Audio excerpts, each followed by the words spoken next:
আজকে আসছি একটা জায়গায় আমরা। এটা হইলো লাকুটিয়া আবেদ আলী শাহর মাজার।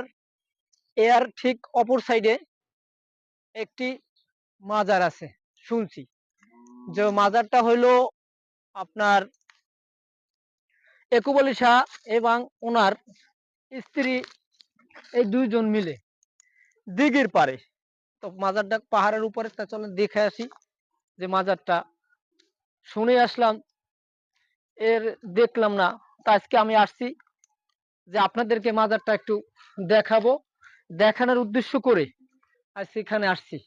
তো মাজারে আসলে, যে কোনো জায়গায় আসলেই জুতা খুলে নিতে হয়। তো আমরা এই কাজটা প্রথমেই করব। সবাই যদি কোনো মাজারে যায়, তো মাজারে গেলে আমরা প্রথম জুতা খুলবো। জুতা খোলার পরে যে কোনো মাজারে প্রবেশ করব। কারণ কি, এখানে অলি আল্লাহর মাজার, অলি আল্লাহ থাকে এবং আছে। আমরা জানি, এটা বিশ্বাস করি যে একজন আল্লাহর অলি এখানে শোয়া আছে।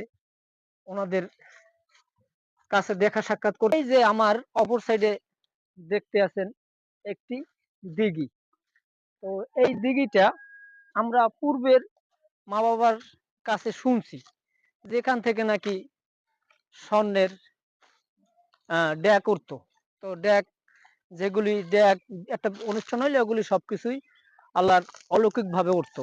তো এক সময় আমাদের হয়তো কোনো মানুষের বা আমাদের কোনো ভুলের কারণে এইটা আজও বন্ধ হয়ে গেছে, এখন আর আগের মতো দেখা যায় না।